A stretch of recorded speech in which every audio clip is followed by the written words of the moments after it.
Alors que le climat politique et social se tend souvent à l'approche des élections, il est important de s'interroger sur le rôle que différentes entités peuvent jouer pour leur sensibilisation, pour leur engagement et contribuant ainsi à faire baisser toute tension. Que peuvent faire les religieux avant, pendant et après le scrutin électoral de 2025? Jusqu'où peuvent-ils aller en réalité? Ce soir, nous leur poserons la question au cours du débat dont le thème est « Présidentielle 2025, quel apport des religieux pour un climat apaisé ?» Mesdames, Messieurs, bonsoir. Les religieux ne seront pas seuls. Bonsoir, Imam. Bonsoir, madame. Alors, vous êtes Imam Ibrahima Koné, vous êtes secrétaire général du Forum national des confessions religieuses en Côte d'Ivoire. C'est bien cela? C'est bien ça, merci. Merci d'avoir répondu à notre invitation. Merci, madame. Merci. Alors, à votre gauche, nous avons monsieur René Okoul-Legré. Bonsoir. Bonsoir. Alors, vous êtes chef de cabinet de la présidente du Conseil national des droits de l'homme. Oui. Merci vraiment d'avoir répondu à notre invitation. Bonsoir, monsieur Valentin Zaoui. Bonsoir. Vous êtes sociologue et analyste politique. Merci d'être là. Je vous en prie. Et à ma droite, nous avons le père Bakabrédé Landry. Vous êtes aumônier du Centre culturel Komoué et de l'Université des Lagunes. Vous êtes professeur de droit canonique à l'Université catholique de l'Afrique de l'Ouest. C'est bien cela? Tout à fait. Mais moi, je vais vous appeler Abbé Landry. Ça passe aussi, c'est très bien. Merci à tous les quatre d'être sur ce plateau. Mesdames, Messieurs, comme d'habitude, le code QR vous permettra de réagir, de poser vos questions qui seront donc partagées avec nos invités. Premier arrêt de ce débat, état des lieux. Quelles sont les actions menées par les religieux? Suivons Justine Djiké. Les religieux regroupés au sein du Forum national des confessions religieuses de Côte d'Ivoire se veulent des acteurs de la prévention et de la résolution des crises électorales en Côte d'Ivoire. En 1994 déjà, le Forum a prévenu les conflits pendant l'élection présidentielle de 1995. Ça a été le même cas pour l'an 2000, après le coup d'État de 1999. Est aussi intervenu en 2002 lorsque le coup d'État manqué s'est mué en rébellion. Le Forum des confessions religieuses de Côte d'Ivoire est intervenu avant l'élection présidentielle de 2010 et aussi pendant l'élection présidentielle de 2010 pour prévenir les uns et les autres du danger que courait la Côte d'Ivoire si l'élection n'était pas bien gérée. En 2020, pour dire aux uns et aux autres que l'élection présidentielle fait partie de l'évolution du processus de démocratisation de la Côte d'Ivoire, d'en faire juste un jeu et de ne pas en faire une violence. Depuis sa création en 1994, elle n'a eu de cesse de tirer la sonnette d'alarme. Nos campagnes de sensibilisation ont consisté à adresser des messages forts par des religieux chrétiens, mais aussi par des religieux musulmans, à toute la communauté réunie. Nos campagnes de sensibilisation ont aussi été soutenues par des professionnels de la société civile qui promeuvent la démocratie, mais qui aussi font la promotion des droits humains. Les prérogatives et les interventions de cette institution ivoirienne s'étendent au-delà des frontières de la Côte d'Ivoire. Le Forum a participé au désarmement au Libéria, au processus de désarmement en Sierra Leone, à la prévention d'une crise éventuelle en Guinée comme cela est aujourd'hui. Merci à Justine Djiké. Alors, monsieur le chef de cabinet, je voudrais vous entendre en premier lieu, puisque nous avons, c'est vrai, deux religieux, mais vous entendre justement sur ce sujet que nous a présenté Justine Djiké. Commentaire. Oui, c'est un sujet qui interpelle toutes les consciences. Nous, en tant que militants de droits de l'homme, nous nous sentons interpellés.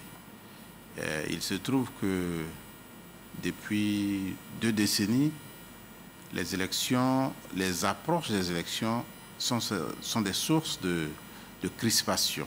Sont des sources de crispation, sont des sources d'angoisse. Et donc, tous les corps sociaux sont interpellés.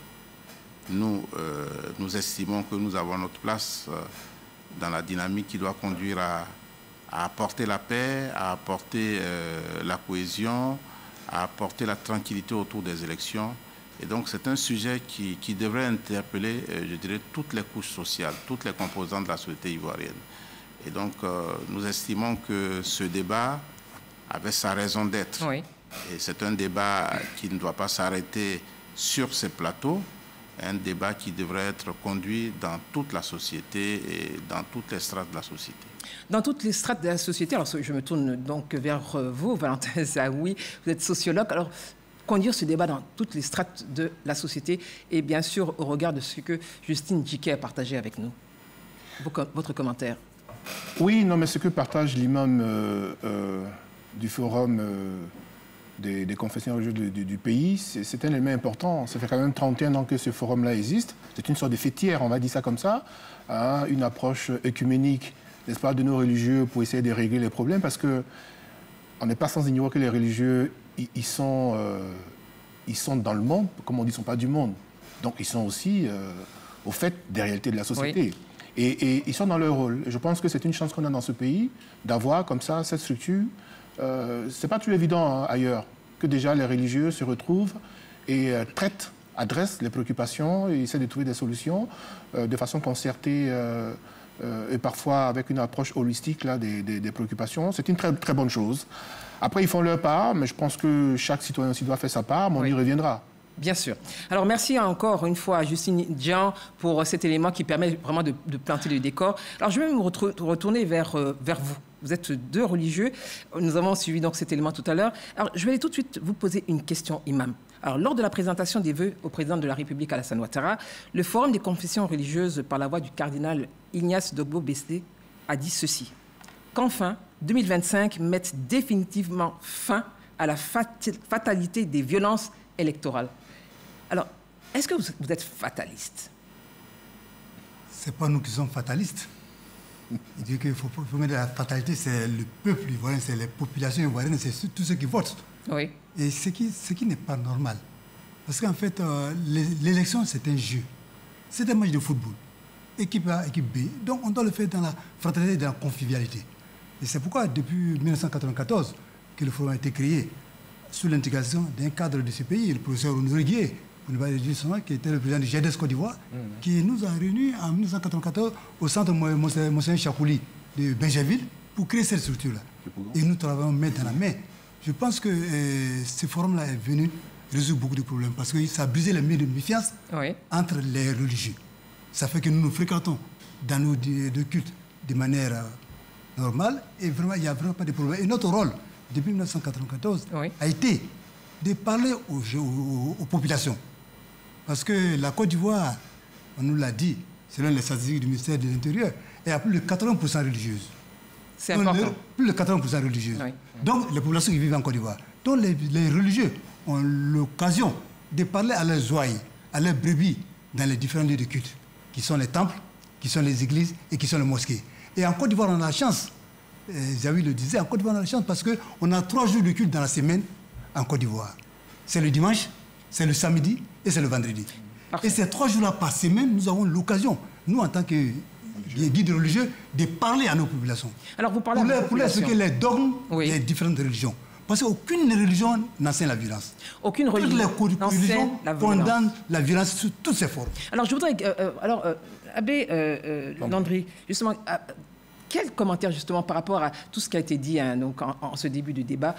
Toutes les religions enseignent en réalité la paix. Tout à fait. Alors, quel commentaire par rapport à ce qui a été dit au début de cette émission? Concrètement, que fait l'Église catholique, on va dire? Enfin, je voudrais souligner que le forum, c'est toute une prophétie. Oui. Parce que le forum des différentes religions montre que c'est possible que dans ce pays, nous puissions nous rassembler, c'est possible d'échanger, c'est possible de dialoguer en assumant nos différences. Et la religion, c'est un aspect important de la vie de l'homme. On sait toute la centralité que beaucoup de personnes donnent à la religion.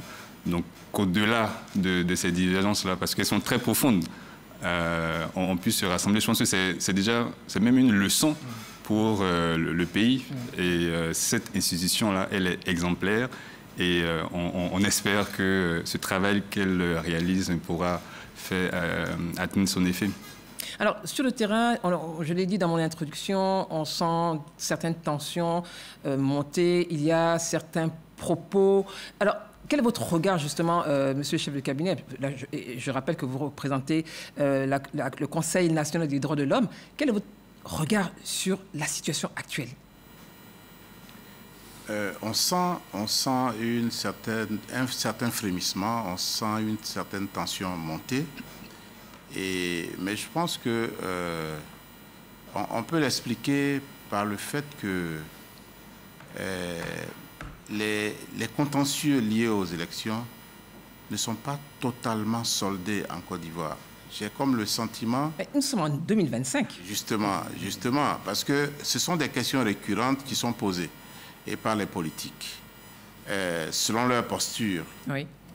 Des questions qui sont posées par certains quand ils sont dans l'opposition et d'autres, quand ils sont au pouvoir, ils estiment que ces questions ne valent pas la peine d'être posées. Donc ça varie. Voilà, il faut qu'on arrive à une situation où on mette sur la table toutes ces questions et qu'on les traite de façon définitive. Je pense qu'on a parlé de fatalité tout à l'heure. Il faudrait pas c'était juste une question. Il faut qu'on arrive à une situation où on aille à des élections avec tous les contentieux réglés. Je pense qu'on peut les solder et on en a les moyens. Si les religieux qu'on présentait comme des entités, je dirais, opposées... ils sont là, ils vont vous répondre tout à l'heure. Parce qu'on donne un bel exemple, je dirais, à tous ceux qui sont autour de nous. En Côte d'Ivoire, on a réussi à fondre toutes les religions dans un corpus commun et les questions sont posées et les réponses sont identiques, sont les mêmes. Et je pense qu'on peut le faire aussi au niveau des politiques. C'est vrai que des intérêts sont en jeu, mais je pense que pour aller à une compétition, quand les règles du jeu sont établies de façon consensuelle, je pense que le reste, c'est maintenant les capacités de chacun à se faire valoir auprès des électeurs qui va les départager. Et donc, il faut qu'on en arrive à cette situation. Alors, le sociologue que vous êtes, et puis après, je prendrai deux questions, continuez à nous envoyer donc des questions. Nos 4 invités sont là pour y répondre. Alors, le sociologue que vous êtes, quel regard, justement, posez-vous sur la situation actuelle dans la société? Écoutez, ce qu'on lit, ce qu'on entend, ce qu'on voit. Eliane, mais je pense que M. Okou-Légré l'a dit. En fait... Et en d'autres circonstances, je crois qu'on l'a évoqué, il se trouve que tous les 5 ans, parce que dans l'intervalle, tout va bien, mais une fois qu'on a une année électorale par rapport à l'élection présidentielle, déjà les premiers mois de l'année en cours, voilà, tout est crispé, un environnement anxiogène, puis après, c'est des mots parfois qu'on ne souhaite pas entendre. C'est vrai que le monde politique n'est pas un monde de bisounours, autrement ça se saurait. Mais de grâce, il faut que nos politiques comprennent qu'ils ne sont pas les seuls. Nous sommes une république. Et la république, c'est la chose publique. Ça veut dire quoi? Ça veut dire que nous sommes près de 31 millions d'habitants dans ce pays, près de, je ne sais plus combien d'Ivoiriens, 22 millions, enfin, quand on enlève nos frais. Mais tout le monde ne vote pas, les 30 millions exactement. ne votent pas. Donc voilà, justement, donc je voulais vraiment me concentrer sur les citoyens que nous sommes. Ceux qui votent. Voilà, justement, ceux qui votent. Plus de et donc nous sommes tous, alors ceux qui votent sont tous des citoyens. Donc nous sommes tous propriétaires de la Côte d'Ivoire. À titre égal, il n'y a pas un citoyen qui est plus important qu'un autre. Donc oui, c'est important aussi que nos politiques comprennent que ils existent, nous aussi à côté. Donc quand c'est un droit constitutionnel que de faire la politique. Et on en a besoin pour animer la vie politique. Il faut qu'ils pensent aux autres. Il faut qu'on fasse l'effort de ne pas se faire peur. Parce qu'on a un très beau pays et je pense que si chacun fait les choses dans le respect de la loi, en tenant compte des autres, logiquement, on devrait pouvoir s'en sortir. Ce n'est pas justement une fatalité qu'il y ait des peurs, qu'il y ait des craintes, voilà, et qu'on stresse inutilement. Ce n'est pas une fatalité. Non, ce n'est pas une fatalité. Alors, nous avons 2 questions de M. Konaté de Côte d'Ivoire et M. Bikwe Goui de Côte d'Ivoire. Elles s'adressent aux religieux. Il y a 2 questions. Donc, à chacun d'entre vous, je poserai cette question. Je vais commencer par l'abbé Landry. Alors, comment les religieux pourraient avoir un impact sur les élections? Là, cette question, c'est vrai, elle intervient dans un autre axe, mais comme elle vous l'a posée, je vous la partage. Abbé Landry, comment vous avoir un impact sur les élections? Alors, il y a beaucoup de possibilités. Les plus importantes, selon nous, une église, c'est une institution de nature surnaturelle qui a un objectif également, une finalité surnaturelle, pour conduire les fidèles dans ce bonheur éternel. Là. Et donc, les premiers moyens sont également des moyens surnaturels, même pour une église ou pour un religieux. C'est-à-dire que nous levons les mains vers Dieu, nous les tournons vers Dieu, pour implorer de sa miséricorde la grâce de la paix, de la concorde, de la cohésion, la grâce également du pardon, de la réconciliation. Donc, et ça, c'est une réalité qu'on ne peut pas mesurer de façon mathématique, mais nous sommes convaincus que ce moyen surnaturel a son effet. Donc, c'est vraiment la première action qui est posée. Et dans leur dernier message, à l'occasion de leur dernière assemblée qui a pris fin le 26 janvier dernier à Bondoukou, les évêques ivoiriens ont appelé la nation à continuer de prier et de jeûner pour obtenir de Dieu cette grâce-là d'une élection apaisée. Et après, évidemment, il y a de nombreuses actions. J'espère qu'on en parlera. On a deux axes encore. Il y a décortiquer. Les différentes actions qui sont également réalisées sur ce plan-là. Alors, Imam, seconde question, elle est pour vous. Alors, est-ce que les religieux sont écoutés? C'est une question qui est posée par M. Bikwe Goï. Merci à vous. Alors, est-ce que les religieux sont écoutés? Moi, je pense que les religieux sont écoutés. Comment vous mesurez cela, justement? Parce que déjà, c'est dans les objectifs même que le Forum s'est donné à sa création. Oui. D'abord, renforcer la cohésion pacifique entre toutes les régions existantes sur le territoire national. Deuxièmement, organiser des visites régulières dans les églises, les temples, les mosquées, afin de favoriser un dialogue religieux. Ça s'est fait. Mettre en œuvre des actions pour maintenir la paix et la stabilité dans le pays. Tenir des rencontres périodiques avec les acteurs politiques. On le fait sans tapage, sans tabou. Pour quel résultat? C'est sans tabou. Mais pour qu'il y ait la paix dans ce pays. Et notre rôle, nous, en tant que religieux, c'est ça. Et nous, c'est pourquoi j'ai dit que nous avions 3 jours de culte par semaine.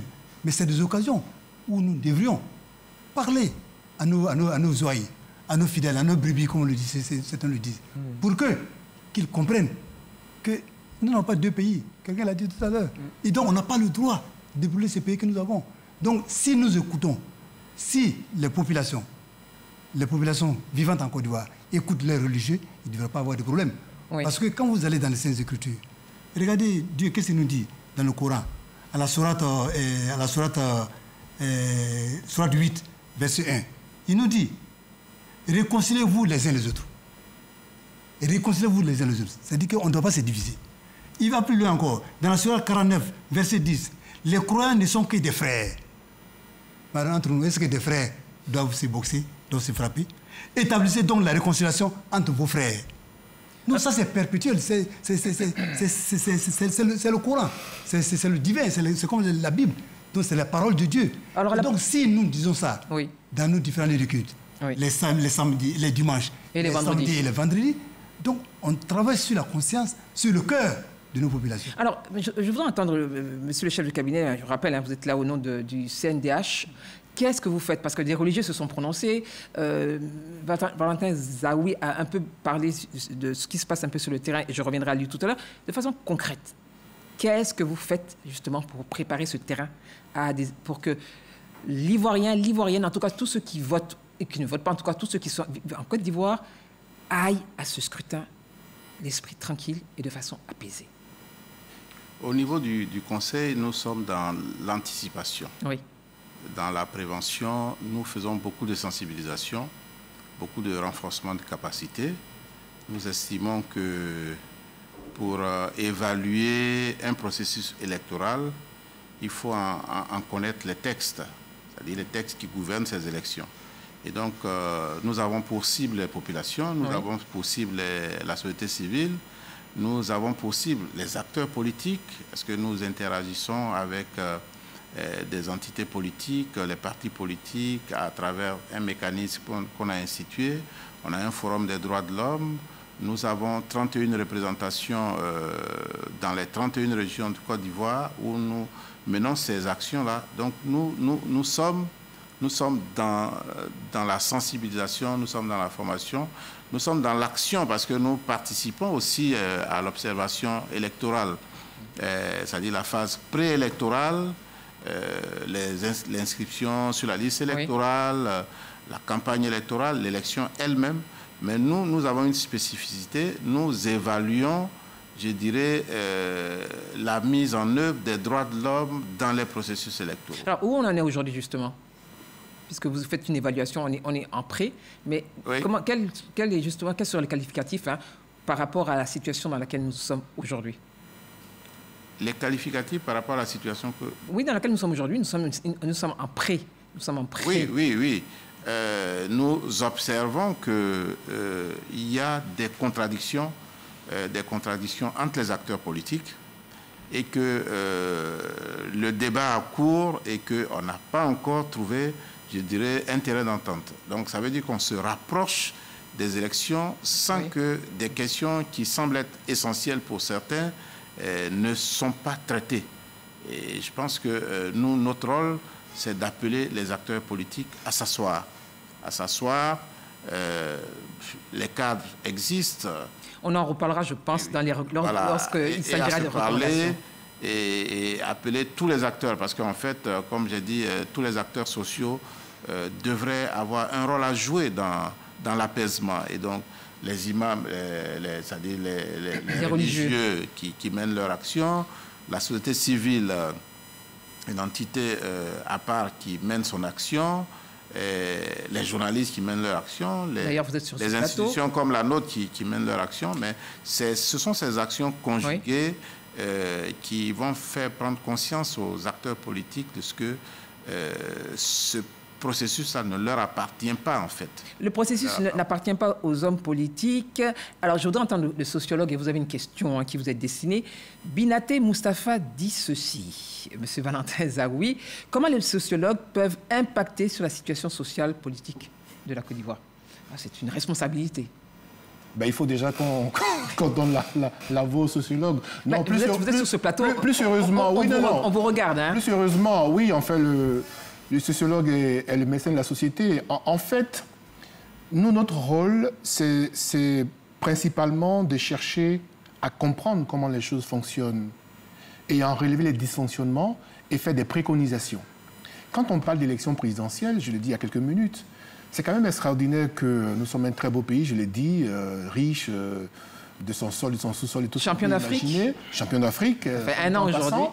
Mais malheureusement, c'est un peu un crève-cœur qu'on soit tout le temps en train de féliciter les autres. Dernièrement, c'est le Ghana qui a fait l'élection présidentielle, bravo. Le Sénégal, pareil, il faudrait aussi que nous félicite en fait. Donc, ce n'est pas une fatalité. Quelles sont les dispositions qu'on prend pour aller à une compétition électorale? Monsieur Okou l'évoquait. Par définition, une compétition électorale, il y a des critères qu'il faut considérer.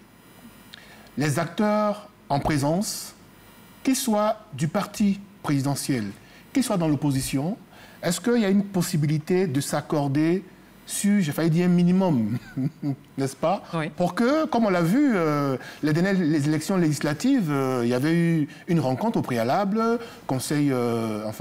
dialogue politique, personnellement conduit par le Premier ministre en son temps, Ahmed Bakayoko. Et juste après ça, on a connu les élections législatives les plus apaisées qui soient. Donc, je dis, pour peu qu'on s'accorde le temps de se parler, et en l'occurrence, là, c'est vraiment la classe politique qui doit jouer ce rôle-là. Parce que derrière nous autres, on n'a pas de baguette magique non plus, il ne faut pas se leurrer. Mais vous pouvez quand même faire, en tant que sociologue, vous comprenez la société, vous comprenez tout ce qui se passe dans l'esprit des uns et des autres.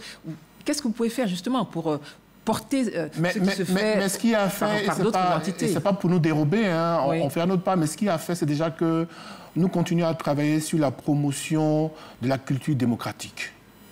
la critique citoyenne. Je pense qu'à ce niveau-là, oui, c'est aussi lié au fait que pendant 30 ans, de 60 à 90, 93, on a été dans le système de parti unique. Donc, ça n'a pas permis, contrairement à d'autres pays comme le Sénégal, ou tout de suite multipartisme, ça permet aux citoyens d'apprendre la démocratie. Je pense qu'il y a un petit déficit à ce niveau-là. Donc, depuis... un déficit à quel niveau? Au niveau de la culture démocratique, il n'y a qu'à voir la culture débat contradictoire. On n'y est pas encore. Est-ce que vous pensez, alors là, vous touchez un point, est-ce que vous pensez, parce que peut-être il y a imam, et c'est vrai que vous n'êtes pas les hommes politiques, même si certains parfois vous prêtent des intentions, est-ce que vous pensez que, parce qu'il y a ces propos, il y aurait un déficit démocratique en Côte d'Ivoire? Mais je peux terminer mon propos, puis ils vont peut-être réagir.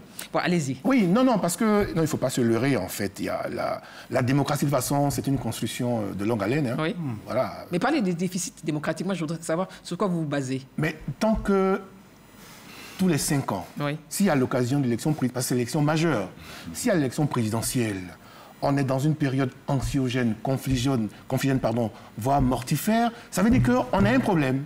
Tant qu'on n'est pas sorti de cette logique-là, oui, ça veut dire qu'il ne faut pas se leurrer, on n'y est pas encore. Et c'est en cela que je parle des déficits démocratiques. Alors, je reviens donc à vous deux, après je vais écouter monsieur le chef du cabinet. Alors, déficit démocratique parce que tous les 5 ans, il y a des tensions avant l'élection présidentielle.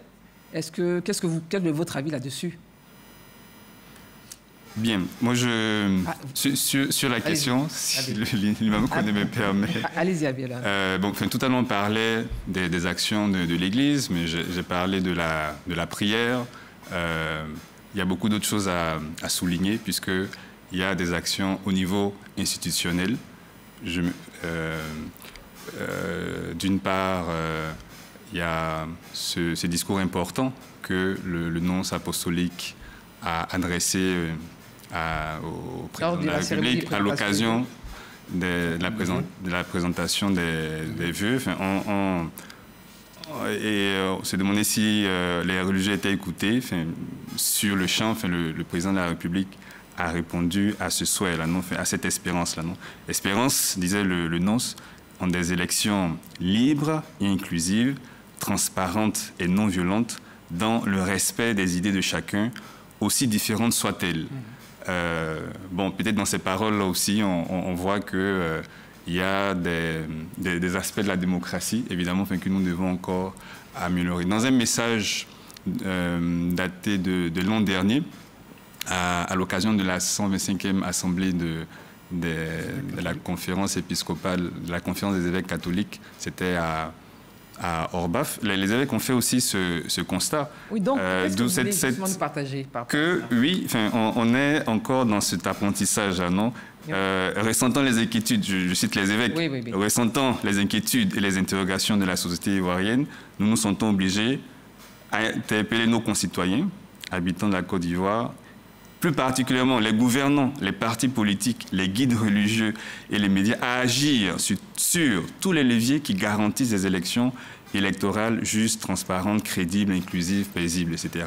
Donc ce sont tous les acteurs qui sont appelés, certainement parce que dans leur action, il y a encore des défaillances, il y a encore des réactions peu rassurante, il y a cette tension-là qu'on remarque. Donc, certainement, nous avons encore à apprendre ce système-là que nous essayons de suivre, mais nous n'y sommes pas encore. Et bon, on espère aussi que petit à petit, avec l'éducation, avec la culture, cette culture démocratique-là s'installera. C'est un travail de longue haleine, un travail citoyen. Et messieurs, nous allons aller donc au second axe, c'est la problématique. Qu'est-ce qui explique la persistance des conflits malgré la sensibilisation? On en a parlé, nous y sommes. Et tout de suite, le regard de Davis Oyo. Les élections en Côte d'Ivoire sont parfois source de tensions. À quelques mois du scrutin d'octobre 2025, les discours souvent inélégants et inappropriés refont surface. Et pourtant, à chaque échéance électorale, les campagnes de sensibilisation pour un scrutin apaisé avant, pendant et après se multiplient et sont diffusées en boucle. Hélas, ces messages semblent ne pas prospérer sur le terrain politique. Je pense qu'on n'a pas assez tiré les leçons de ce qui s'est passé. Après la mort du Fouet, que le président Bédié a pris le pouvoir, en 1995, il y a eu une élection. Mais l'opposition de ce moment-là a fait un boycott actif à cause des conditions qui n'étaient pas remplies. On arrive en 2000. Pour connaître celui qui a gagné les élections, en 2000, des Ivoiriens sont morts. On arrive en 2010. Ça, c'était le summum de la violence. Toujours pour connaître celui qui a gagné les élections, 3000 morts, chiffre officiel. Je sais 2015 et je vais en 2020. En 2020, 83 morts. Et c'est toujours l'élection présidentielle. Pourtant, il y a eu 2015. 2015, l'élection, il n'y a pas eu de mort. Il n'y a pas eu de mort. Mais pourquoi on ne tire pas ce qui nous a profité en 2015 pour répercuter ça sur les autres années où il y a eu des morts? En plus de ne pas tirer les leçons du passé, d'autres facteurs viennent troubler la quiétude des populations. Il y a l'entourage qui joue un rôle important. Il y a aussi, la plupart des gens ne font pas beaucoup confiance dans les institutions chargées des élections et du règlement des problèmes électoraux. Il y a une absence véritable de culture démocratique apaisée, où chacun veut que si mon gars est là, je dois manger. S'il n'est pas là, je perds. Donc je ne vais pas accepter qu'il quitte. Il y a aussi les médias et puis les réseaux sociaux. Il y a souvent les médias qui sont spécialisés dans la propagande des discours haineux. Ça dit, eux, c'est leur rôle, ça. Quand un discours va se tenir et puis quelqu'un insulte là, il met ça en titre. Les réseaux sociaux vont nous rappeler les photos d'avant, les images d'avant, pour que ce qu'on était en train de digérer là, ça revienne en toi comme tu te révoltes. D'Abidjan à Yamoussoukro, en passant par les autres localités de l'intérieur du pays, les messages de paix sont portés par des structures, ONG, sociétés civiles et guides religieux, notamment les membres des confections religieuses du Côte d'Ivoire. Tous pris pour une élection présidentielle apaisée et sans violence en octobre 2025. Merci Davis Oyo. Alors, monsieur le chef de cabinet, quel commentaire justement au regard de tout ce qui a été dit? On a vu des images d'il y a quelques années. Qu'est-ce que vous dites? Oui, moi le sentiment que j'ai, c'est qu'on ne s'écoute pas en fait. On ne s'écoute pas suffisamment et on minimise, je dirais, les préoccupations des uns et des autres. Et alors que c'est ces petites, ce qu'on considère comme des broutilles qui nous conduisent à des morts d'hommes. Je l'ai dit sur ce plateau il n'y a pas longtemps, une élection, elle n'est pas faite pour qu'on compte les morts, elle est faite pour qu'on compte les suffrages. Et on est dans... C'est-à-dire pour nous, en Côte d'Ivoire, les élections réussies, c'est les élections où il y a eu moins de morts que l'élection précédente. Comment ça? Justement... en 2015, il n'y a pas eu... en 2015, par exemple... ce qu'on devrait, c'est-à-dire ce qu'on devrait se fixer comme objectif, oui, c'est qu'il n'y ait pas du tout de morts. Qu'il n'y ait pas du tout de morts. Le frère Zawi a parlé de déficit démocratique. On appréhende des élections sous le prisme de la religion, sous le prisme de la région, sous le prisme de l'ethnie. Les textes même qui gouvernent des élections, souvent ne sont pas respectés ou bien on n'en a pas la même compréhension. Ça veut dire qu'il y a un minimum de pédagogie qui doit se faire. Il ne faut pas en vouloir à ceux qui se plaignent, il faut les convaincre, il faut les sensibiliser, il faut les convaincre. Et donc, c'est-à-dire, on tourne en rond. Et moi, c'est ce que je déplore. On tourne en rond. On ne peut pas passer 20 ans à ressasser les mêmes problèmes, à rechercher les solutions et puis s'en contenter. Alors, par rapport à ça, justement, moi, je voudrais vraiment, à tous les quatre, je vous pose, enfin, tous les trois, parce que vous êtes intervenus, est-ce que, au regard de ce qu'on a vu, la politique, on va dire, les ambitions politiques prendraient-elles le pas sur les fondamentaux religieux, avec tout ce qui a la tolérance, l'amour du prochain, vous l'avez dit, imam au début, vous l'avez dit également, l'abbé au début. Est-ce que ces ambitions politiques prennent le pas? Normalement, ça ne doit pas prendre le pas. Imam. Ça ne doit pas prendre le pas parce que, comme je l'ai dit, la Côte d'Ivoire a plus de 80% religieuse quand même. Oui, mais est-ce que c'est suffisant? Oui, mais c'est suffisant. C'est suffisant si les gens écoutent la parole des religieux, si les populations écoutent la parole des pasteurs, des prêtres et des musulmans. Non, s'ils les écoutent, oui, il ne doit pas avoir de problème. Donc, et puis je pense que certainement, nous manquons un peu de patience. C'est-à-dire? C'est-à-dire qu'on n'est pas patient. L'Ivoire n'est pas patient, certainement. C'est pourquoi il y a des difficultés. Alors que la patience, là, c'est un élément important dans la vie. Hein? Et Dieu même, parmi ces noms, il y a le mot patience. On appelle ça en arabe al-Ghafour. C'est-à-dire la patience, c'est le nom que Dieu aime le plus. C'est-à-dire qu'il faut être patient. Si on est patient, tout va se passer comme s'il doit se faire. Parce qu'une élection, il y a un candidat, comme je l'ai dit, c'est un jeu. C'est un jeu. Une équipe A, une équipe B, qui sont en compétition.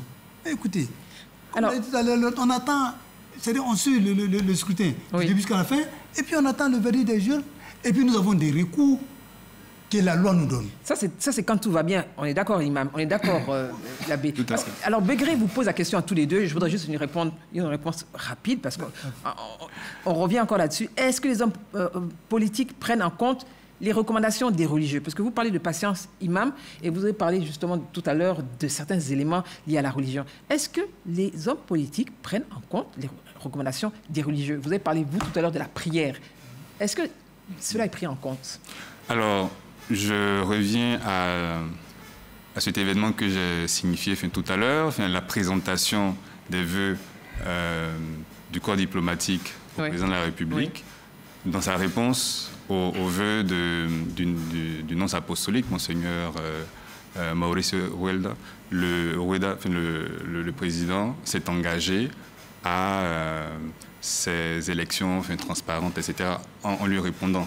Donc, je pense qu'à ce niveau-là, dans ce contexte très solennel, je peux dire que le message est passé, puisqu'il y a eu une réponse. Il y a un engagement. Il y a eu un engagement de sa part. Maintenant, est-ce toujours le cas? Est-ce que, quelquefois, l'ambition politique, l'intérêt immédiat, comme le disait l'imam tout à l'heure, ne prend pas le dessus sur la foi, sur les valeurs religieuses? C'est vraiment une question que nous posons. Et pour nous-mêmes, pour moi qui suis prêtre, c'est une réflexion, un véritable défi.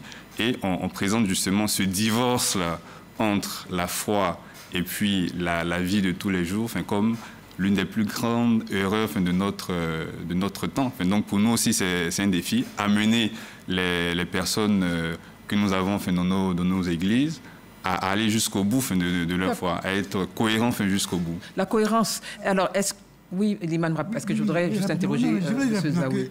Je pense que les politiques prennent en compte ce que nous avons dit. Parce que nous avons traversé des crises en 1994. Nous, on a parlé aux politiques pour que le boycott qui devait être actif est devenu passif. Rappelez-vous, les élections de 1995. Le boycott, il y a eu un boycott actif qui était lancé. Mais après avoir fait le tour entre les religieux, ce boycott est devenu passif plutôt. Ensuite, oui.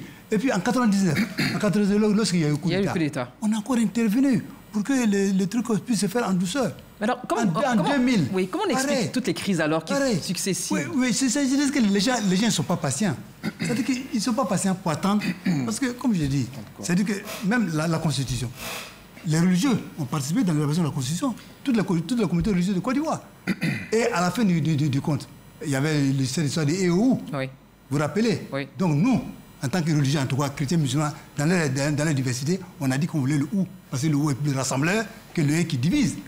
Alors, donc souvent, ils écoutent, mais je pense qu'il faut qu'on soit patient pour que les choses puissent avancer. Tout à l'heure, le sujet l'a dit, la démocratie, là, c'est un truc de longue haleine, hein. Ça ne fait pas de coup, hein.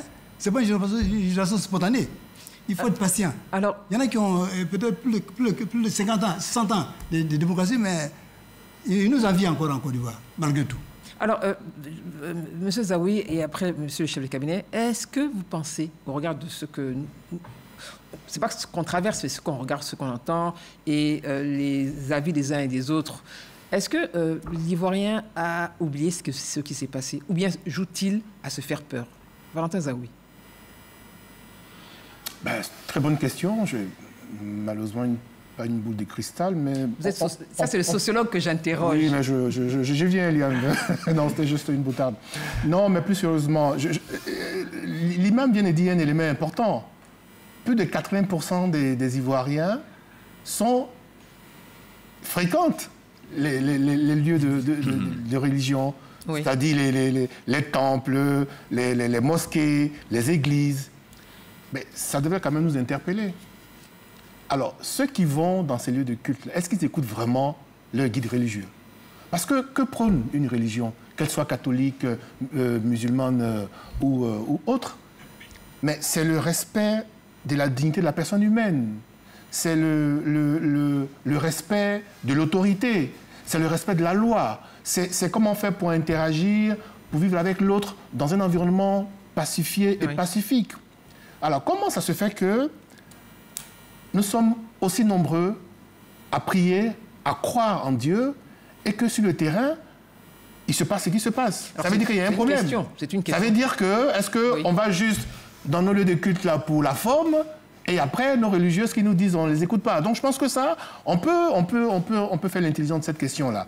Après, oui, pourquoi est-ce que, malgré tout ça, on en est encore là?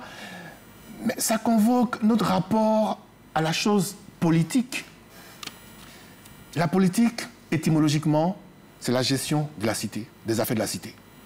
Donc, tous autant que nous sommes concernés par la politique. Après, il y a la politique politicienne. Après, il y a les partis politiques qui, eux, cherchent à gérer le pays, à avoir des suffrages. C'est tout autre chose. Bien sûr. Et puis, mais malheureusement, là où ça pose problème en général, c'est quand on considère la classe politique. Malheureusement. Parce que quand on parle d'élection présidentielle et que tous les 5 ans, il y a des problèmes, vous observerez que le problème ne vient pas en premier des populations. Quelle est la parole qui est envoyée, qui est dite? Il y a ce qu'on appelle en sociologie la loi des limitations. Le sommet, quel exemple il donne à la base? Parce que ceux qui sont devant, ils ont une obligation d'exemplarité. Alors moi j'ai une question à vous poser justement. Oui. Tout à l'heure vous parliez, et je vais écouter donc monsieur le chef du cabinet à ce niveau, vous parliez des hommes politiques. C'est un groupe, on va dire, il y a la population. Alors, le besoin, donc l'exemplarité, est-ce qu'elle doit venir, c'est vrai qu'elle doit venir du haut, mais est-ce que les populations, les jeunes, vous faites des sensibilisations, les femmes, est-ce que ces personnes n'ont pas cette compréhension du rôle qu'elles doivent jouer dans la cité et par rapport à leur vote, à leur voix, monsieur le chef de cabinet, et vous êtes également juriste. Cette compréhension que les jeunes doivent avoir, et les femmes, que les femmes doivent avoir peut-être du jeu politique, mais elle doit se fonder sur les textes. Voilà, c'est les textes, c'est-à-dire c'est la loi qui gouverne le monde. Si l'on dit que l'élection, voici sur quelle base elle est organisée, et que, par exemple, pour être candidat, voici les conditions qu'il faut remplir. Pour être électeur, voici les conditions qu'il faut remplir. Et que tout le monde a connaissance de ces dispositions, de ces textes et des obligations qui sont liées à ces textes-là, et qu'on en a la même compréhension, mais en principe, a priori, il n'y a pas de souci. Mais ce qui prime aujourd'hui, ce n'est plus trop l'intérêt collectif, l'intérêt de la communauté. Qu'est-ce qui prime alors? Mais ce sont les intérêts individuels. C'est-à-dire, qu'est-ce que je gagne? La Côte d'Ivoire est un pays, je dirais, joyeux, hein, la population ivoirienne. Les gens veulent vivre leur vie, ils veulent vivre dans la paix, ils veulent fêter, ils veulent travailler, ils veulent se déplacer, aller et venir. Et eux, ça, ce sont leurs aspirations, elles sont légitimes. Maintenant, comment est-ce que les politiques organisent cette aspiration-là à travers les textes? Parce que j'insiste là-dessus. Il y a eu sur ce plateau, je crois, un débat sur, par exemple, les enfants qu'on enlevait. Et il y avait deux positions. Il y en a qui disaient, mais vous parlez de l'État, vous parlez du gouvernement, mais vous ne convoquez pas la responsabilité des parents. Mais pourquoi, dans certains pays, il n'y a pas d'enlèvement d'enfants? Parce que les enfants vont tous à l'école. Et les enfants, je dirais, donc, restons sur les élections. Voilà. Mais je veux dire que le climat apaisé. Voilà, il faut qu'on ait des textes. J'insiste là-dessus. Il faut qu'on ait des textes consensuels.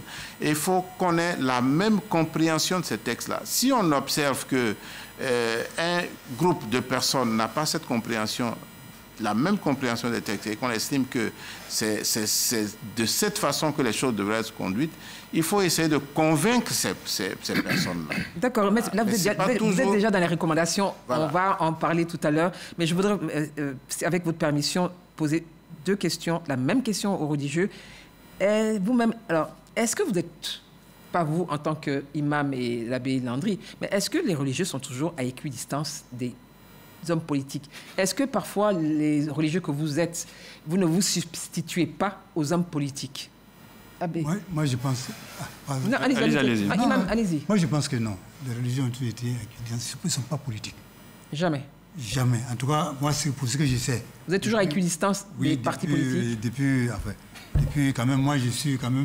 Mais pas vous en particulier, mais est-ce que des religieux ne sont pas parfois... est-ce qu'ils sont toujours à équidistance? Je n'ai pas vu des guides religieux, je n'ai pas vu des chefs religieux qui ont pris position par rapport à tel parti. Moi, je n'ai pas vu. Et je pense que certainement ça peut exister, mais moi je n'en ai pas vu. Alors, je ne peux pas donc dire que ça existe. Mais tout à l'heure, vous aviez dit quelque chose, je vais intervenir sur ça. Après, je voudrais entendre rapidement. Oui, allez-y. Parce que on a l'impression qu'on parle aux politiques, ils n'entendent pas. Parce que malgré tout ce qu'on fait, c'est quelqu'un qui a posé cette question. Oui, c'est ça, on l'a dit. C'est-à-dire qu'il y a plus, on a dit 80%. Mais c'est pourquoi nous, les religieux, depuis longtemps d'ailleurs, on ne s'élimine pas seulement au lieu de culte. On va ailleurs. On va dans les grains des jeunes, à gauche, à droite, parce que c'est les jeunes qui sont souvent utilisés pour ces choses-là. Donc on va dans les grains des jeunes à la veille des élections. On fait des missions de paix. Et même avec les zones des droits de l'homme. Nous avons fait déjà dans le temps, en 2015, même avant ça, en 2005, nous avons fait des campagnes de sensibilisation à travers le pays pour parler aux gens, parce que tout le monde ne vit pas certainement dans les lieux de culte. Alors, justement... la question de l'équidistance... Est-ce que vous êtes toujours à équidistance? Est-ce que les religieux sont toujours à équidistance? Bon, les religieux, c'est un grand ensemble. Oui. Je pense que ça dépend beaucoup de la compréhension que chacun de sa religion. Moi, je suis... Donc ça existe? Moi, je suis catholique. Oui. Et ma religion, mon église m'interdit en tant que prêtre d'avoir une activité politique, et on oblige à faire un choix. C'est soit le sacerdoce, soit la politique. C'est vrai qu'il y a eu des hommes d'église qui ont choisi la politique, mais donc ils ont été exclus de leur Mais dans l'histoire, la religion,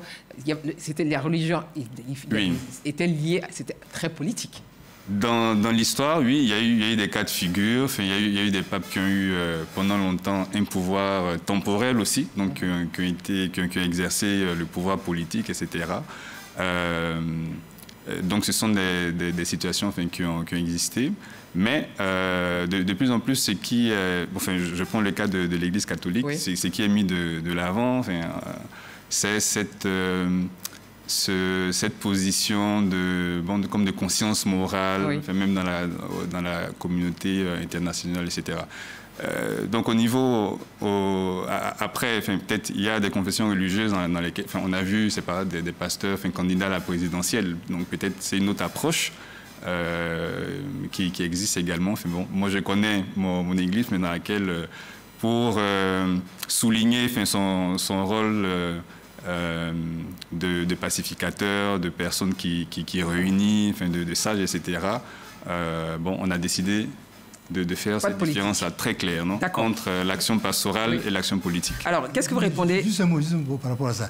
Oui, dans nos temples, dans nos églises, dans nos mosquées, nous avons tout le monde derrière nous. Tout le monde en face de nous lorsque nous prêchons. Il y a tous les militants de tous les partis. Oui. Donc, on n'a pas le droit d'avoir un parti pris. D'accord. Alors, pas le droit. En tout cas, un religieux, en tout cas, moi, je n'en connais pas en Côte d'Ivoire, qui aurait pris position ou bien qui sont militants dans des partis. Non. Alors, allez-y. Oui, non, par rapport à ce point, en fait, je pense qu'il ne faut pas se leurrer. Nos hommes de Dieu sont des citoyens à part entière. Développés. Le prêtre, l'imam, il a droit de vote. Bien sûr. Le prêtre, l'imam...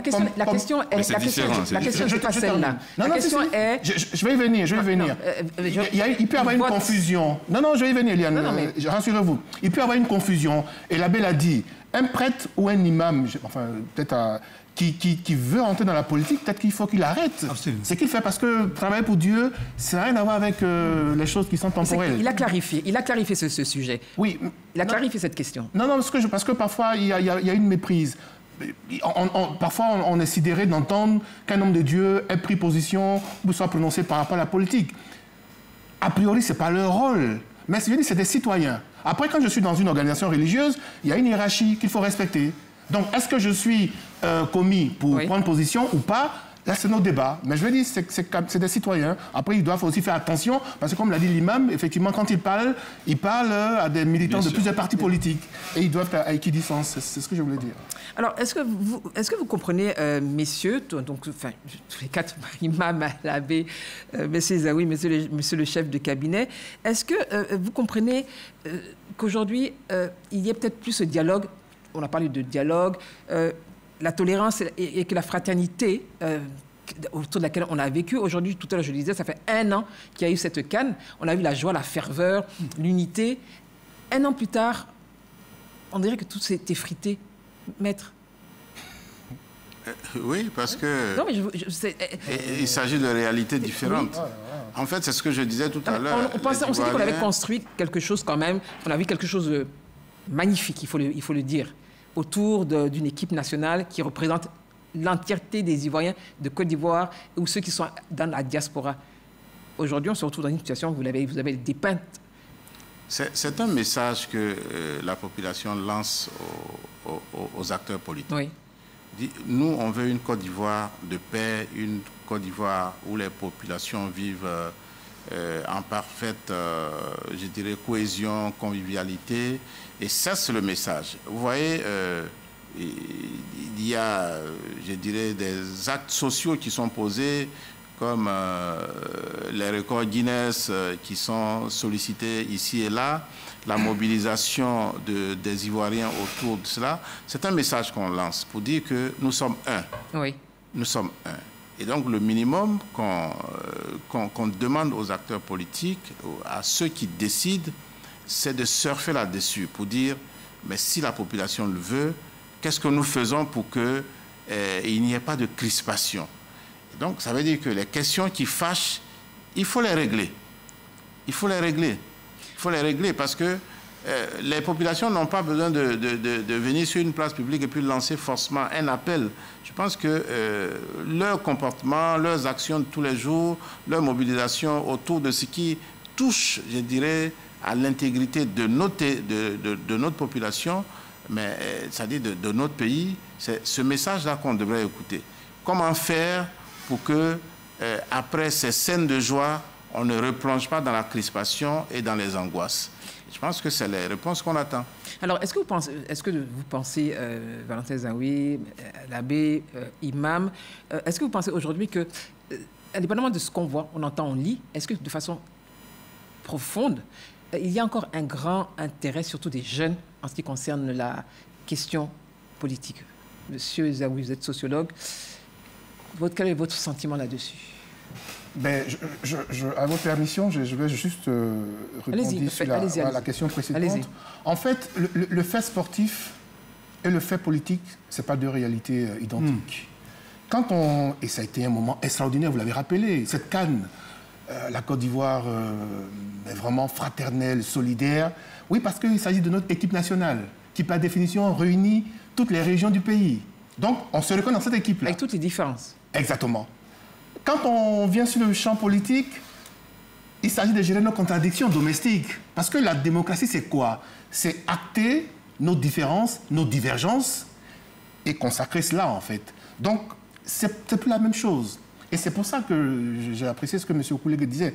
Tant qu'on ne prend pas en compte les tests, tant qu'on ne prend pas en compte un minimum des consensus, malheureusement, ça va être un peu compliqué. Donc ça, c'est important. Fataliste. Non, c'est pas, non, ou défaitiste. Je vous rassure, non, je suis optimiste de nature. Très bien. On peut y arriver. C'est une question de volonté, Eliane, il ne faut pas se leurrer. On peut y arriver. Pourquoi est-ce que nos jeunes, pourquoi est-ce qu'on observe que nos jeunes sont un peu détachés? Mais il y a plusieurs raisons. Sur une chaîne concurrente à la vôtre, on leur a donné la parole et ils ont dit beaucoup de choses. D'abord, mais parce qu'on a une histoire politique pour ces 30 dernières années. Parce que les jeunes, eux, quand on leur parle, on leur dit, voilà, il y a eu ça, il y a eu mort d'homme, il y a eu... Et c'est lié à la politique. Donc, effectivement, ce n'est pas des natures à les encourager à y aller. Il y a aussi ce qu'ils entendent de nos acteurs politiques, parfois, bon, qui sont dans la surenchère, dans les propos. On les regarde, on les écoute. Ce n'est pas des natures aussi. Et puis, finalement, c'est les conditions, chaque fois qu'on dit à des élections. Comment est-ce qu'on se dispose à organiser des élections pour que tout le monde se reconnaisse dans le processus? Je pense que ce sont des éléments qu'il faut prendre en compte. Et puis, une fois qu'on a acté cela, comment on fait pour changer de fusil d'épaule, pour qu'effectivement, parce que les jeunes, la Côte d'Ivoire de demain, c'est eux. Hein. 75% donc, exactement. De jeunes. Voilà, moins de 35 ans. Moins de 35 ans. Voilà, donc ça veut dire que c'est maintenant qu'on doit les y intéresser. Et c'est pour ça que je parlais de la promotion de la culture démocratique, mais aussi en termes de conscience citoyenne, pour qu'ils se sentent concernés par cela. C'est comme ça qu'on peut y arriver. Conscience citoyenne, les jeunes doivent être intéressés en réalité à la chose politique. Est-ce que justement vous leur parlez, est-ce que vous parlez aux jeunes, que ce soit à l'église, que ce soit au niveau de la mosquée, qu'est-ce qui revient quand peut-être vous faites de la sensibilisation sur justement leur comportement, qu'ils ne soient plus manipulés?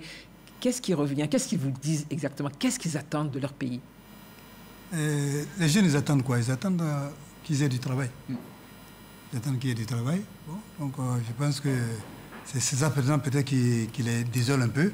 Mais je pense que c'est peut-être quelque chose qui va arriver aussi avec le temps.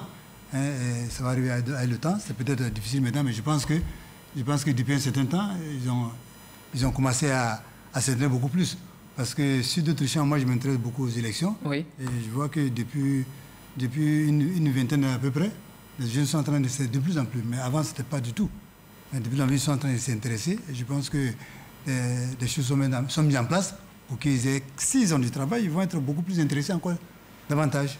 Et là, je pense que, en tout cas, actuellement, sur le plan emploi, je pense qu'il y a beaucoup d'efforts qui ont été faits par les différents gouvernements qui sont passés. Alors, maître, monsieur le chef du cabinet, alors justement, vous faites de la sensibilisation, vous leur parlez, leur engagement, et je parle citoyen, parce qu'on a vu les années antérieures ce qui s'est passé, comment ils ont été, entre guillemets, engagés. Qu'est-ce qu'ils vous disent aujourd'hui? Est-ce qu'ils sont prêts à recommencer? On a vu des images tout à l'heure qui nous aura amenés à des années difficiles, on va le dire ainsi. Moi, je prends pour référence, je crois, l'année 2000. Nous nous sommes retrouvés, je crois, avec un taux de participation de l'ordre de 80%. Oui. 80%. Et donc, à 10 ans après la proclamation du multipartisme, les jeunes se sont inscrits nombreux sur la liste électorale. Et puis après, ça a commencé à décliner. De 80%, je crois qu'on est autour de 30%. Donc, il y a, je dirais, un des intérêts. On peut le percevoir comme ça. Mais il y a aussi les difficultés pour ces jeunes-là de s'inscrire sur les listes électorales. Il y a des problèmes objectifs qui se posent. Comment obtenir toute la paperasse nécessaire à l'inscription sur la liste électorale.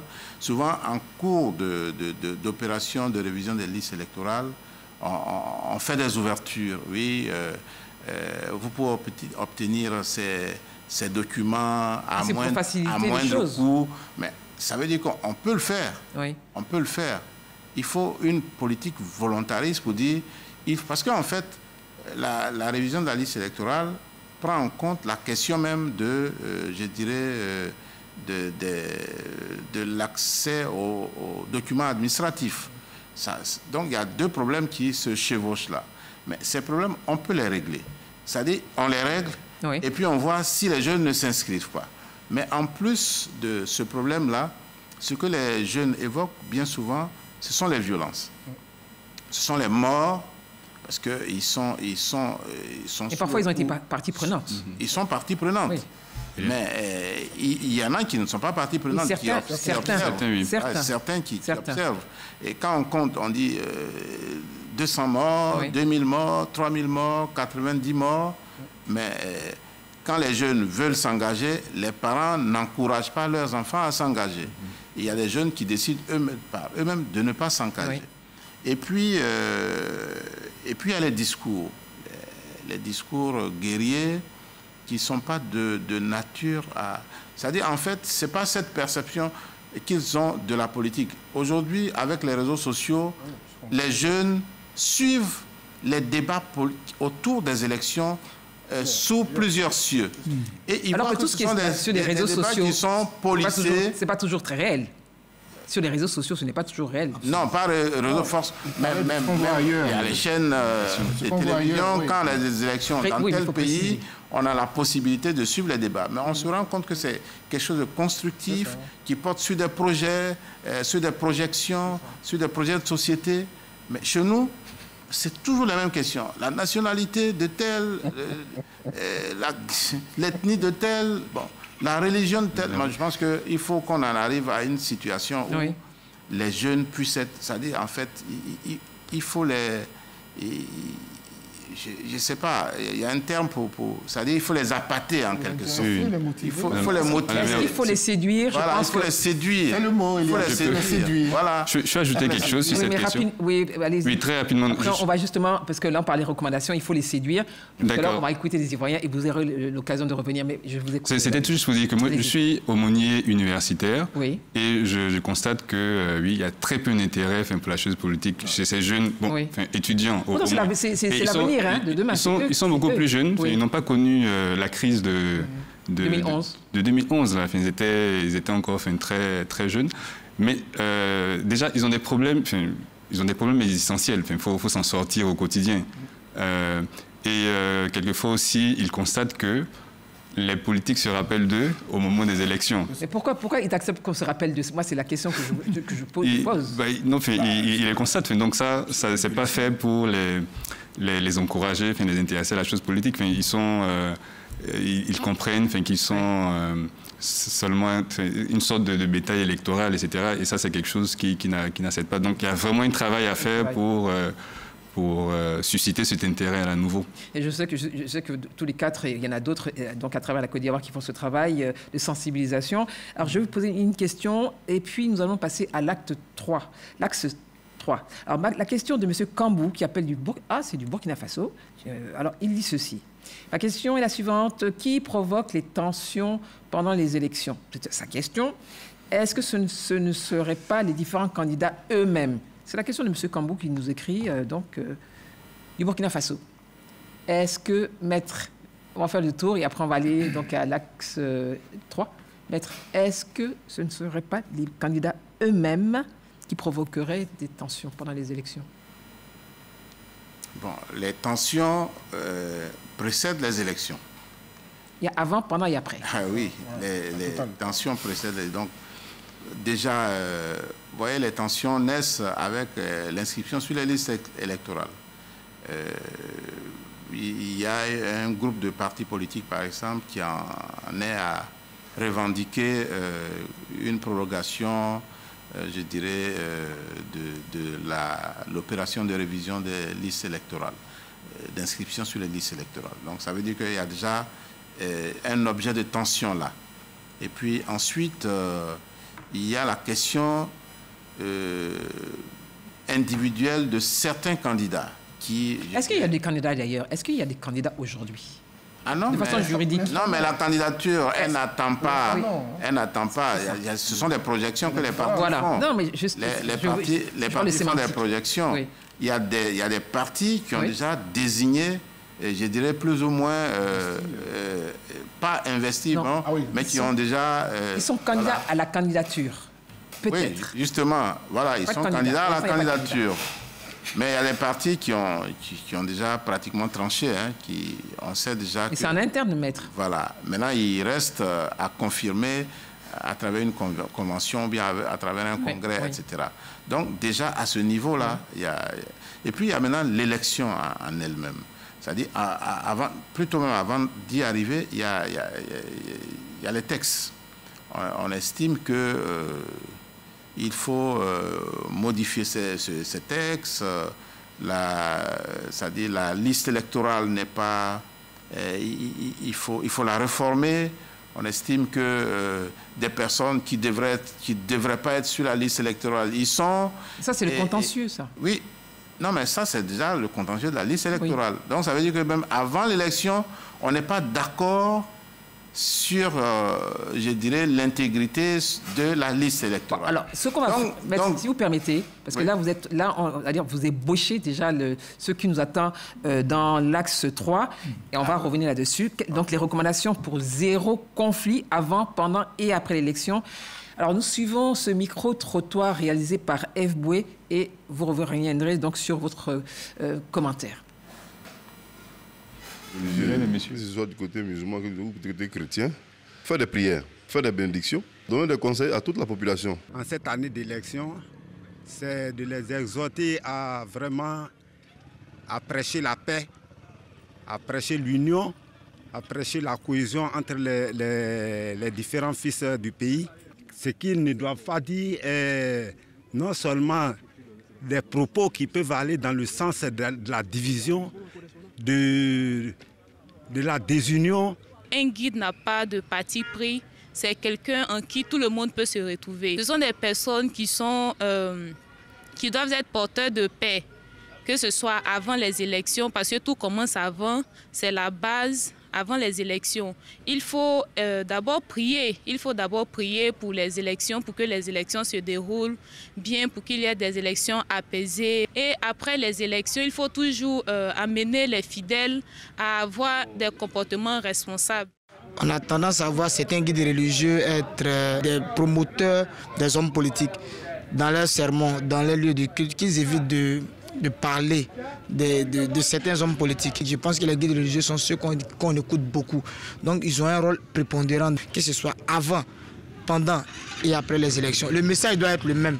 Un message de paix, un message de vivre ensemble, un message de concorde et d'entente. Chaque prêtre, chaque évêque, chaque imam a dans ses rangs des gens qui sont de toute obédience politique. Donc il est bon que ceux-ci restent neutres et appelle tout le monde à la paix, à la cohésion, à aller voter tranquillement, à rentrer et accepter les résultats sortis des urnes. Ce que les guides religieux doivent éviter, surtout pendant cette période que nous amorçons, la période électorale, c'est afficher leur appartenance politique. C'est de ne pas faire dans leur prêche voter telle personne, il faut aller derrière telle personne, c'est telle personne qui est bien. C'est Dieu qui choisit. Eux, dans leur position de guide religieux, ils doivent prier pour la stabilité, ils doivent prier pour l'apaisement, ils doivent prier pour que les élections qui arrivent là puissent se passer très bien dans de bonnes conditions afin que ce que nous avons connu dans le passé ne se répète plus en Côte d'Ivoire. Je demande aux guides religieux de prêcher beaucoup sur la paix pendant les sermons dans les différentes mosquées, pour que l'élection qui arrive bientôt se passe dans la bonne humeur, dans la paix. Ce que j'aimerais demander aussi aux guides religieux, de ne pas prêcher la politique d'un parti dans les différentes mosquées. Ils doivent être neutres. Il ne faudrait pas au fait qu'ils mettent une personne en avant, mais qu'ils laissent au fait le libre arbitre à leurs fidèles de pouvoir choisir qui ils veulent et qu'ils ne soient pas eux-mêmes au fait des partisans d'un candidat. J'aimerais appeler tous nos guides religieux à être des rassembleurs et non des diviseurs. Le guide religieux doit être un rassembleur et dans le conseil. Il doit avoir des partis pris. Si on connaît son parti, c'est que ce n'est pas la peine. Il ne doit pas guider des personnes sur derrière un parti. Non. Il doit rester dans son coin, dans son statut de guide religieux. Les imams comme les évêques, les prêtres et les pasteurs, je pense qu'ils doivent beaucoup faire la sensibilisation parce que l'Église, c'est le lieu de rassemblement. Qu'ils sachent qu'ils doivent être apolitiques. Ils doivent éviter d'inciter nos populations à des désordres, inciter nos populations à aller à l'encontre de la cohésion sociale. Donc nous sommes convaincus que nos religieux, qui étant responsables, vont jouer leur rôle, vont apporter leur contribution afin que nous ayons cette année électorale une année de paix, une année de cohésion et que la Côte d'Ivoire ne replonge pas dans ce dont elle avait connu hier et que ce soit une Côte d'Ivoire plus forte, plus rayonnante, prête à aller de l'avant avec l'ensemble des Ivoiriens. 13. Merci pour ce reportage. Merci donc à F. Boué. Alors, messieurs, Imam, commentaire sur tout ce qui a été dit et les recommandations donc, des Ivoiriens à travers ce micro-trottoir, paix, honnêteté, que les religieux soient des rassembleurs. Qu'est-ce que cela vous inspire? Et qu'est-ce que vous devez être? Je pense que la Côte d'Ivoire est un modèle de paix. et surtout grâce à la coexistence harmonieuse entre les différentes communautés, quand je dis communautés traditionnelles et communautés religieuses. Parce qu'en Côte d'Ivoire, en termes de mariage et le brassage, entre le nord, le sud, l'est, l'ouest, et en termes religieux, comme je l'ai dit, les religieux sont toujours ensemble. Et à la veille de chaque élection, nous faisons des prières. Nous faisons des prières pour que Dieu préserve le pays, pour que la paix soit maintenue dans ce pays. On l'a fait en 2010. Rappelez-vous au stade Champrou. Tous les religieux. Il y a eu des événements par la suite. Mais c'est à cause des prières que les événements ont été moins graves que ce que vous avez. Tout à fait. Oui, Dieu est intervenu. C'est pourquoi les gens ont été moins graves. C'est pourquoi on faisait tout. Même cette année, on va en faire. Même si parce que le forum a ses 31 ans. Oui. L'année dernière, on a commencé déjà à fêter ses 31 ans. On a fait une table ronde à la cathédrale Saint-Paul. Monseigneur Alexis Touabli, d'Abouville et moi, avons animé cette table ronde. Et nous avons une prière interreligieuse qui est prévue entre le mois de mai et le mois de juin. Mais entre mai et juin.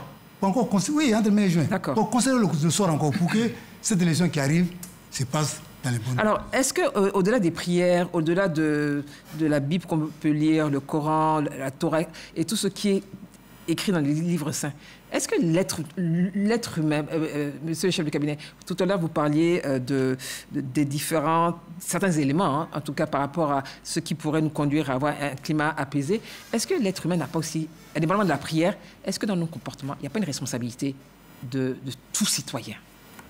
Oui. Et comment justement l'appréhender? Nous sommes tous responsables, on peut le dire ainsi. Nous avons donc un devoir d'implication, quelle que soit la place qu'on occupe dans la société. Oui. On parle aujourd'hui des religieux, mais les groupes organisés, les syndicats, les organisations de la société civile, les acteurs politiques, et puis les individus en tant que personnes physiques ont une certaine responsabilité. Il faut comme je l'ai dit tantôt, il faut qu'on privilégie l'intérêt de notre pays, en fait. Qu'est-ce qui est bon pour notre pays? Qu'est-ce qu'on peut faire pour contribuer à rapprocher les positions? Qu'est-ce qu'on peut faire pour contribuer à reconstruire le tissu qui a été déchiré? Parce qu'on est dans cette dynamique. Qu'est-ce qu'on peut faire pour que les élections restent un jeu, même s'il s'agit d'un jeu sérieux? Voilà. Et ce sont ces questions-là qu'on doit se poser. Vous avez parlé tout à l'heure de responsabilité des politiques. Oui, les politiques, en fait, constitutionnellement, les partis politiques ont une certaine responsabilité. Et donc, pour ce qui est des actions politiques, c'est eux qui, on peut dire, qui sont au devant des choses. Mais nous, en tant qu'individus, mais si on estime qu'on nous envoie à l'abattoir, on a le droit, je dirais, de refuser de nous conduire à ce qui peut conduire à notre perte. Et donc, cette responsabilité-là, elle est individuelle. Elle est individuelle. Elle est individuelle aussi, voilà. Alors, Valentin Zaoui, alors, ça fait, vous le disiez, tous les 5 ans, on évoque la même rengaine, tension, climat apaisé, hormis en 2015, où tout s'est passé de façon très paisible, et les élections législatives de 2023. Comment on prépare justement le citoyen, vous les sociologues, comment on prépare le citoyen pour qu'on revienne à une élection normale, sans qu'il faille toujours parler de climat apaisé, en termes de recommandations? Alors, en termes de recommandations, je pense qu'il y a un élément qui est important qu'on doit prendre en considération, parce que qui convoque l'éducation que les parents donnent à leurs enfants. Parce que l'éducation, c'est inculquer des valeurs humaines, en termes de vertu, c'est inculquer des valeurs intellectuelles et civiques, c'est aussi inculquer des valeurs spirituelles. Donc, un enfant qui a reçu une bonne éducation de ses parents, logiquement, après, dans la société, sait interagir avec les autres, sait se comporter en société. Donc, l'éducation, elle est importante dans le mécanisme. Il y a aussi que... Je pense que de nombreuses organisations de la société civile font un travail sur le terrain. Il s'agit de parler. Parce que ce qui est évident pour nous... Est-ce que c'est suffisant de parler? Si on ne vous écoute pas, comment vous faites? Écoutez, Eliane, il faut déjà parler. Non, mais je veux dire, il faut parler parce que ce qui est évident pour nous n'est pas forcément pour les autres. Et comme je l'ai dit, la démocratie, elle va avec une culture. Donc, il faut travailler à inculquer cette culture-là. Parce que c'est une chose extraordinaire que la démocratie. Nous sommes dans un pays avec des sphères culturelles différentes, variées, le matriarcat, le patriarcat, il y a des royaumes. Donc, comment on fait pour qu'au plan national, on puisse choisir quelqu'un qui va décider en notre nom? C'est une chance que nous avons cette démocratie-là. Après, je pense que le travail qu'il y a à faire, c'est comment nous disposons à respecter les exigences minimales. Ça vaut pour les citoyens, ça vaut pour les décideurs, mais comme vous posez la question, je pense qu'au niveau des populations, c'est pour ça que ces genres d'émissions-là sont les bienvenus, parce que ça permet... Il y en aura d'autres, assurément. Exactement, de parler aux populations, d'éduquer les masses populaires. Parce que, comme l'a dit M. Okou, l'élection, c'est un jeu sérieux, mais c'est un jeu. Donc ça, je pense qu'une fois qu'on l'a intégré, c'est déjà bien pour les populations. Après, pour nos candidats, il faut qu'ils comprennent qu'on va à une élection, on peut gagner comme on peut perdre. Il faut qu'ils acceptent aussi les résultats. Parce que là, on a un gros souci avec ça aussi. Alors, Abbé Landry, justement, au niveau de l'Église, comment vous préparez? Quand je dis préparer, vous ne faites pas de la politique, mais on parle de paix. On parle de paix, on parle de fraternité, de tolérance. Qu'est-ce que vous pensez pouvoir faire en cette période et en attendant d'arriver donc au mois d'octobre? D'accord. Je pourrais dire déjà que la paix, l'amour du prochain, la fraternité font partie de l'ADN d'une Église. Donc c'est pas, on n'attend pas l'année électorale pour parler de façon spécifique. Là, nous parlons de cette élection, cette période. Alors moi, j'aimerais m'appuyer, parce que c'est très clair, sur justement des recommandations que les évêques ivoiriens ont faites à l'issue de leur dernière assemblée. C'était le 26 janvier dernier à Bondoukou. Et donc là, ils interpellent tous les responsables des élections et en fait tous les acteurs et tous les citoyens en leur donnant ainsi dire des recommandations très concrètes. Ils annoncent une lettre spécifique pour dans quelques semaines, mais en temps j'aimerais quand même passer en revue. Commence par le président de la République qui s'est engagé donc à garantir des conditions équitables, etc. Ils s'en félicitent. S'adresse ensuite à la commission électorale indépendante et l'exhorte à tout mettre en œuvre pour garantir des élections libres, équitables, transparentes, crédibles et inclusives afin d'accroître... Le président de la CEU l'a dit lorsqu'il était devant le barreau. Il a redit cela, il a assuré en tout cas. Donc il conseille aussi aux acteurs politiques de s'abstenir par exemple de vendre les votes, non? Ensuite, que chacun fasse attention à ses choix pendant les élections. Évidemment, il demande aussi la prière et le jeûne, j'en ai déjà parlé tout à l'heure. Et ensuite, il recommande aux organes de régulation d'être plus vigilants et plus honnêtes dans l'exercice de leurs fonctions et de leurs activités. Cette recommandation, je lis. Plus honnête. Plus honnête, c'est un avis, effectivement. Voilà. Cette recommandation exige de intégrité et résistance à toutes les tentatives de corruption et de pression. D'accord. Et éviter ainsi de compromettre leurs responsabilités éthiques, etc. Oui, donc ça, c'est le contenu de la future lettre ou c'est... Non, c'est déjà un communiqué concernant... il parle de l'espérance pour la Côte d'Ivoire en cette année électorale. Et ils annoncent certes une lettre, mais déjà, ils ont fait ces propositions-là. D'accord. Et ensuite, ça vraiment concerne chaque citoyen, parce que nous sommes tous impliqués dans ce processus-là. Donc voici des propositions concrètes qui sont faites, des appels à tous les acteurs des élections. Tous les acteurs des élections, tous les citoyens en réalité, tous les citoyens qui gravitent autour de... En attendant peut-être d'autres idées encore plus concrètes dans cette lettre qui est annoncée.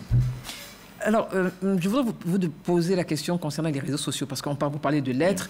Il y a aujourd'hui, nous sommes au fait de tout ce qui s'écrit, tout ce qui se dit sur les réseaux sociaux. Alors, rapidement, est-ce que les réseaux sociaux peuvent, selon vous, Imam, avoir une incidence sur le processus électoral, mais surtout sur le climat apaisé que nous recherchons tous? Absolument. Moi, je pense que les réseaux sociaux ont un rôle très négatif, en tout cas pour l'instant en Côte d'Ivoire. Et pour ces élections qui arrivent là, déjà pour ce qu'on entend déjà, souvent, ça dit que les réseaux sociaux, c'est la transformation des informations. Hein, il a dit alors, ça veut dire que ce que vous n'avez pas dit, c'est ce qu'on vous fait dire à travers les réseaux sociaux. Donc ça choque l'autre qui est là, alors que vous ne vous adressez même pas à lui. Donc vraiment, il faut qu'on arrive à contrôler les réseaux sociaux pour que cette élection puisse se préparer dans de bonnes conditions, qu'elle puisse se faire dans de bonnes conditions et que les résultats se passent tranquillement. Alors, je pense que ça, c'est possible aussi. Imam, je vais donc, c'est vrai que vous avez répondu sur les réseaux sociaux, mais je vais vous demander par la suite votre mot de fin et on va faire le tour. Merci beaucoup. Nous terminerons par la vraiment, avant de terminer, Liane, ce que je voulais dire, je pense que les uns et les autres l'ont dit, nous pensons vraiment que les leaders d'opinion, c'est-à-dire que ce n'est pas une seule personne qui est concernée. Il y a les leaders d'opinion, les leaders religieux, coutumiers, traditionnels, qui sont des piliers, qui peuvent et doivent jouer un grand rôle en tant qu'ambassadeurs pour la paix et la prévention et la gestion des conflits.